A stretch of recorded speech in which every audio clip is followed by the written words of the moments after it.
किसानों का जो आंदोलन है ना, जो कुछ साल पहले से शुरू हुआ था, अभी तक खत्म होने का नाम नहीं ले रहा है।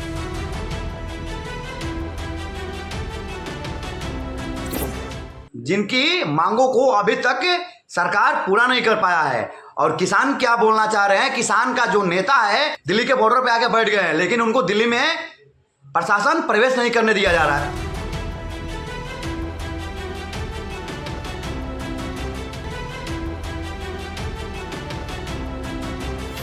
कि संसद भवन के आगे जाकर किसान अपना आंदोलन चालू करना चाहते हैं। और उनकी मांगे जो है ना, मैं आपको बता रहा हूं कि उनकी मांग क्या है। उनकी मांग सबसे नंबर 1 पे है कि जो फसल जो होती है ना, फसलों को एमएसपी खरीद की गारंटी का कानून बनाया जाए, यानी एमएसपी रेट पे फसल खरीदा जाए।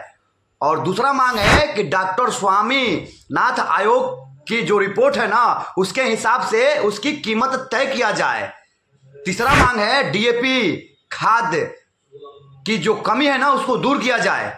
चौथा कानून है कि किसान खेत मजदूरों का जो कर्ज है ना, किसानों का कर्ज माफ हो, मजदूरों का कर्ज माफ हो और किसानों का पेंशन दिया जाए। जिस तरह से नेताओं को पेंशन दिया जाता है, ठीक उसी तरह किसानों का पेंशन दिया जाए। पेंशन सभी के लिए लागू है। जितने भी सरकारी कर्मचारी हैं उनको पेंशन दिया जाता है, जितने भी नेता लोग हैं उनको पेंशन दिया जाता है, जितने भी विधायक लोग हैं उनको पेंशन दिया जाता है, जितने भी सांसद लोग हैं उनको भी पेंशन दिया जाता है। और पांचवा मांग है कि भूमि अधिग्रहण अधिनियम 2023 दोबारा लागू किया जाए।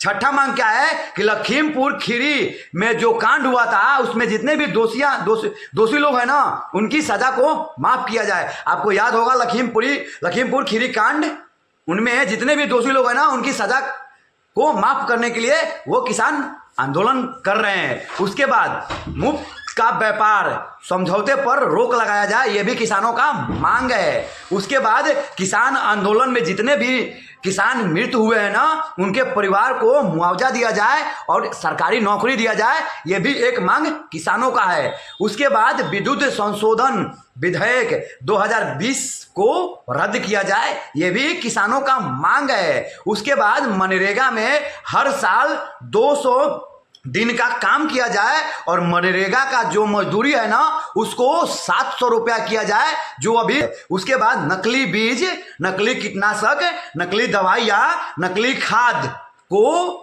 रोक लगाया जाए, क्योंकि बाजार में मार्केट में नकली बीज, नकली खाद, नकली दवाइयाँ तेजी से बढ़ रही है। तो आप लोग क्या राय देना चाहते हैं कि आखिर ये किसान किसके लिए आंदोलन कर रहे हैं? आखिर ये किसान पूरे देश के किसानों के लिए आंदोलन कर रहे हैं, क्योंकि इनकी आंदोलन में एमएसपी से लेकर किसानों के पेंशन से लेकर आदिवासियों की जो जमीन को कब्जा किया जा रहा है, जिस जमीन पे रोहिंग्या को जल्दी से बसाया जा रहा है, उस जमीन को, आदिवासियों की जमीन को जो कब्जा किया जा रहा है, उस पर रोक लगाने के लिए मांग इन किसान आंदोलन में शामिल है। तो आप लोग क्या कहना चाहते हैं कि देश के अगर किसान और जवान ही सही नहीं रहेंगे तो भला देश आगे कैसे बढ़ सकता है? और आए दिन किसानों के लिए खाद पानी समय पर नहीं मिल पाता है, और जो भी खाद डीएपी और यूरिया मिलता है ना, वो बड़े बड़े दामों पर मिलता है। जिस डीएपी का दाम 1350 सरकारी रेट है, उस डीएपी का दाम 1800 2000 अभी के डेट में हो गया है। तो आखिर किसान जाए तो जाए कहाँ? इसलिए किसानों का जो मांग है वो सारे का सारा जायज है, और जो तेरा मांग है किसानों का वो भी जायज है। और इस देश में आप लोग देख ही रहे हैं कि आए दिन छात्र भी परेशान हो रहे हैं, किसान भी परेशान हो रहे हैं, जवान भी परेशान हो रहे हैं। तो आप लोग क्या कहना चाहते हैं किसान आंदोलन पे? जरूर कमेंट करके बताइएगा। पाटलिपुत्र न्यूज से वीरू उपाध्याय, जय हिंद।